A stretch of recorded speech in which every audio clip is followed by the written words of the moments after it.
آج کل کے دنیا کے لوگ بالکل کچھ اور سمجھ رہے ہیں. پورے ماحول میں چونکہ کچھ اور ہے تو ہم سب وہی سمجھنے لگے. آج کل بالکل یہ سمجھا جانا ہے جتنا زیادہ پیسہ ہوگا اتنی خوشی ہوگی. ہر آدمی یہی سمجھ رہا ہے. حالانکہ دیکھ رہے ہیں کسی ڈاکٹر کے یہاں جا کر ذرا بیٹھو, ایک دن ذرا چھٹی اٹھتی کے دن ہو تو ایک یہ بھی کام کر کے دیکھو. ڈاکٹر صاحب میں دوا تو آپ سے بعد میں لوں گا, پہلے میں صبح سے شام تک آپ کے پاس آنے والے مریضوں کو دیکھوں گا. ایک بات نوٹ کرو گے تم دن بھر, جتنے مریض آئیں گے ذرا مالدار, گاڑی سے اتر رہے ہیں, کھاتے پیتے نظر آ رہے ہیں, میری طرح ذرا موٹے تگڑے ہیں, تو ڈاکٹر ان سے کہے گا نمک بند, شکر بند, ملائی بند, گھی بند, دودھ بند, ملائی مکھن بند, گوشت بند, سب بند. واہ. اور بیٹھے بیٹھے آپ یہ بھی دیکھو گے کہ وہ جو غریب مریض آیا, ڈاکٹر صاحب وہ کلہاڑی چلا رہے تھے, وہاں مزدوری کرتے ہیں, وہ ہاتھ میں ذرا چوٹ لگ گئی, ذرا پٹی کر دیجیے. ہاں ذرا تمہاری شوگر بھی چیک کر لیں. شوگر؟ ارے چھوڑیے, ہمارے خاندان میں کسی کو نہیں ہوئی, یہ تو امیروں کی بیماری ہے. اللہ کا کیا نظام ہے, پیسے والے خوب کمائیں اور غریب لوگ خوب کھائیں. غریبوں کو نہ نمک بند, نہ شکر بند, نہ گوشت بند, نہ ملائی بند, نہ مکھن بند, نہ مٹر بند, نہ پنیر بند, نہ مرغا بند, نہ بھینسا بند, نہ اونٹ بند, سب کھاؤ. عجیب بات, کس کے لیے کما رہے ہو؟ جس زمانے میں مدینہ منورہ میں پڑھتا تھا تو جماعت لے کر ہم لوگ نکلے ریاض, چھٹی تھی 7 دن کی, تو ریاض پہنچے. وہاں یونیورسٹی کی جماعت سے یونیورسٹی میں گئی, ریاض کی یونیورسٹی میں. تو وہاں مشورہ ہوا, وہاں کے کچھ نوجوانوں نے کہا کہ جو بینک آف ریاض کے مالک ہیں ان کے ہاں چلیں خصوصی ملاقات کے لیے. وقت طے ہو گیا اور ہم لوگ چلے گئے. معلوم ہوا کہ دولت کے لحاظ سے دنیا میں ان کا 3را نمبر ہے. ان کے ذاتی ہوائی جہاز ہیں, ان کے ذاتی ایئرپورٹس ہیں, ان کے ذاتی ہیلی کاپٹرس ہیں, ان کے دنیا میں 40-45 محلات ہیں, جن محلوں میں 10-10 سال تک یہ 1 گھنٹے بھی نہیں ٹھہرتے. کتنی دولت ہے. اب ہم لوگ وہاں پہنچے, بہت اخلاق سے ملے, بہت انکسار سے ملے, اور اس کے بعد انہوں نے اصرار کیا کہ آج رات کا کھانا ہمارے یہاں کھائیں. ہم لوگوں نے معذرت کی, پھر اصرار کیا, پھر معذرت کی, پھر اصرار کیا. تو میں نے ان سے کہا کہ نہیں, ہماری معذرت آپ قبول کر لیں, ہم نہیں آ پائیں گے. تو وہ سمجھ گئے.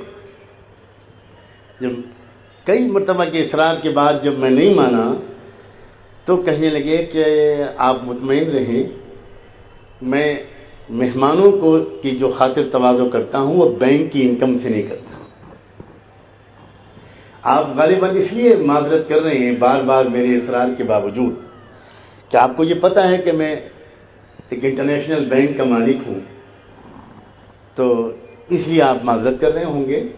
نہیں, آپ بالکل, میری اپنی کھیتی ہوتی ہے الگ میری موروثی زمین پر, اور وہ کھیتی, وہ زمین, وہ جو وہاں سے جو آمدنی ہوتی ہے میں اس سے مہمانوں کے اکرام کرتا ہوں. آپ کی دعوت بھی میں اسی سے کروں گا اور اسی مکان میں کروں گا جو اس سے بنا ہے. یہاں پر آپ کو نہیں بلاؤں گا جہاں پر آپ اس وقت آئے.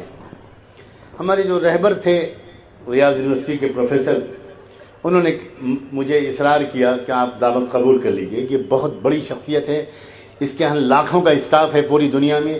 اگر اس نے ذرا سی سنت کی, شریعت کی بات سن لی اور ذرا اس کے دل میں اتر گیا تو پوری دنیا میں اس کے 50 آفیسز ہیں, بینکس ہیں, پتہ نہیں کہاں کہاں انشاءاللہ دین کا کام کا دروازہ کھل جائے گا. اب جو ہم لوگ پہنچے شام کو, تو سننے کی بات یہ ہے کہ ہم لوگ جو کچھ انہوں نے ہمارے لیے کھانے سجائے تھے وہ تو اللہ جانے کتنے درجن قسم کے کھانے تھے, لیکن خود وہ جو کھا رہے تھے آپ کو حیرت ہوگی, بغیر دودھ کی, بغیر شکر کی چائے میں ایک دن کی باسی روٹی بھگو کر کھا رہے تھے. پھر کہنے لگے اللہ کی قدرت دیکھیے، میں پچھلے 5 سال سے ایسی بیماری میں مبتلا ہوں کہ دنیا بھر میں میرا علاج ہو چکا ہے اور کہاں میں نہیں گیا، لیکن مجھے فائدہ نہیں ہوتا اور کوئی چیز مجھے ہضم نہیں ہوتی سوائے اس کے جو میں اس وقت کھا رہا ہوں. یہی میری مستقل غذا ہے، بغیر دودھ اور بغیر شکر کی چائے میں ایک دن کی باسی روٹی. اب دیکھو کمانے والا کتنا کما رہا ہے اور اس کے نوکر چاکر کیا اڑا رہے ہوں گے اور وہ خود کیا کھا رہا ہے. سمجھتے نہیں لوگ اللہ تعالیٰ کے نظام. جو سماج اور جو معاشرہ رحمت دو عالم صلی اللہ علیہ وسلم نے قائم کیا تھا وہ زندگی کے راز جانتا تھا، اور زندگی کا راز اس نے خاص طور پر یہ جانا تھا کہ اگر دل خوش رہے گا تب انسان خوش رہے گا. اگر دل اندر سے مطمئن نہیں ہے، دل میں بے چینی ہے، دل میں فرسٹریشن ہے، دل میں انتشار ہے، حسرتیں ہیں، تمنائیں ہیں جو پوری نہیں ہو پا رہی، غم ہے، خوف ہے، تو یہ انسان چاہے کروڑوں کا مالک ہو جائے کبھی خوش نہیں ہو سکتا. آپ میں سے جو لوگ پہلے بھی کبھی میری گفتگو سن چکے ہوں گے ان کو دوبارہ مزہ آ جائے گا، اور جو پہلے بھی سن چکے ہوں گے ان کے سامنے پہلی بار آئے گا. میں اکثر ایک لطیفہ سناتا ہوں اور اس میں ایک مصلحت یہ بھی ہوتی ہے کہ جب تھوڑی دیر تک سنجیدہ بات چیت ہو جاتی ہے تو لوگوں کو نیند آنے لگتی ہے، اور بہت سے لوگ تو بیان میں بیٹھ کر نیند پوری کر لیتے ہیں. جو تجربے کار پرانے ہوتے ہیں وہ تو موقع چوکتے ہی نہیں کہ ایسا موقع گھر پہ نہیں ملے گا، تو ان کو عام طور پر لطیفوں کے ذریعے ذرا جگانا بھی آسان ہو جاتا ہے. ایک بادشاہ سلامت بیمار ہوئے، بہت بری طرح بیمار ہوئے، کسی علاج سے ٹھیک ہی نہیں ہوتے تھے. دور سے کہیں باہر سے ایک طبیب بلائے گئے، بہت بڑے حکیم صاحب. انہوں نے آ کر بادشاہ سلامت کو دیکھا، پورا حال سنا، سمجھ گئے اور انہوں نے نسخہ لکھا. نسخے میں لکھا کہ ان کو ایک ایسے آدمی کا کرتا پہنا دیا جائے جو ہمیشہ خوش رہتا ہو، یہ ٹھیک ہو جائے. لوگوں نے کہا کہ یہ تو بڑا سستا نسخہ ہے، ایک کرتا اور وہ بھی بادشاہ کے لیے، کوئی مسئلہ ہے؟ اس وقت بادشاہ سلامت بیمار ہیں، خوش نہیں ہیں، تو چلو ٹھیک ہے، ان کا کرتا کام نہیں کرے گا، وزیر اعظم کے پاس چلتے ہیں، وہ تو بہت خوش ہوں گے اس لیے کہ ملک کے سب سے بڑے آدمی ہیں. ان کے پاس پہنچے اور ان سے کہا کہ حضور ایک کرتا دے دیجئے. کیوں؟ بادشاہ سلامت بیمار ہیں، آپ ہی نے بلایا طبیب صاحب کو، انہوں نے نسخہ لکھا ہے کہ ایک کرتا چاہیے خوش آدمی کا، اور آپ سے بڑھ کر خوش آدمی تو کوئی اس ملک میں ہوگا نہیں، تو اپنا کرتا دے دیجئے، وہ ٹھیک ہو جائے. حکیم صاحب کا کہنا ہے. تو وزیر اعظم نے کہا کہ دیکھو بھائی، کرتے پجامے تو میرے سب حاضر ہیں، لیکن اگر یہ شرط ہے کہ خوش آدمی کا کرتا، تو بھائی آئی ایم سوری، میں خوش تو رہتا نہیں. تم کسی بھی وزیر اعظم کا چہرہ دیکھو، ترس آئے گا، ترس. واقعی رحم آئے گا. کہاں پھنس گیا بیچارہ، اچھا بڑا سیدھا شریف آدمی، ہلکی آواز میں بولنے والا.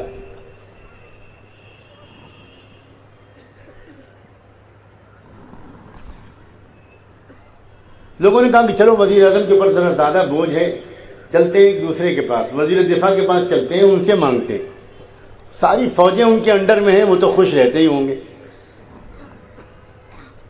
ان کے پاس پہنچے، ان سے جا کر مانگا کرتا، خوش آدمی کا کرتا چاہیے، اور آپ سے بڑھ کر خوش آدمی کون ہوگا؟ تو کہنے لگے خوش. 20 سال ہو گئے، میں پوچھو میری بیوی سے کبھی خوش ہوا؟ ورنہ اگر کرتے پجامے چاہیے تو کرتے پجامے بنیان سب لے لو، مگر اگر خوشی کا مسئلہ ہے تو بھائی اب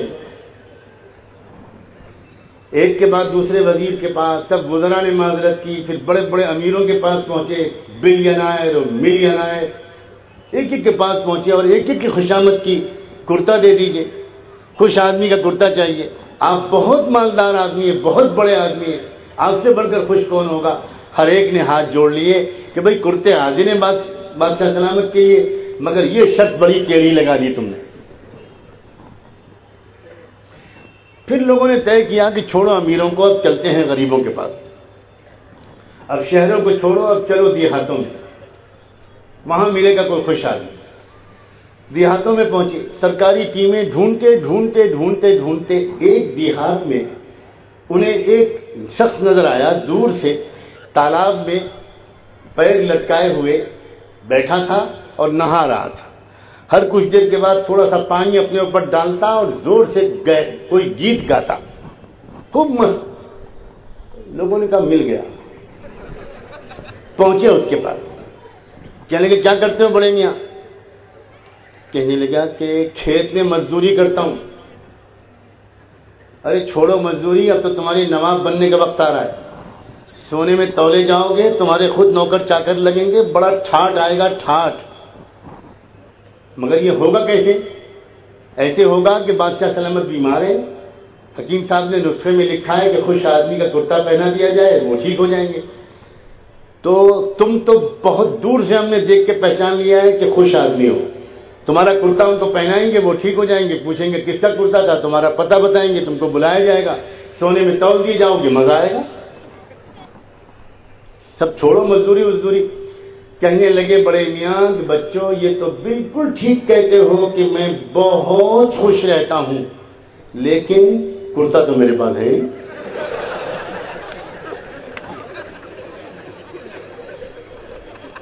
دیکھ رہے ہو کہ لنگی پہنے بیٹھا ہوں، میرے پاس کرتا نہیں۔ اللہ آپ کو ہمیشہ ہنستا رکھے، اللہ آپ کو ہمیشہ آپ کے چہروں پر مسکراہٹ رکھے، اللہ غموں کو ہمیشہ آپ کے گھروں سے دور رکھے۔ یہ واقعہ میں نے صرف ہنسانے کے لیے نہیں سنایا ہے، یہ زندگی کا راز سمجھانے کے لیے سنایا ہے۔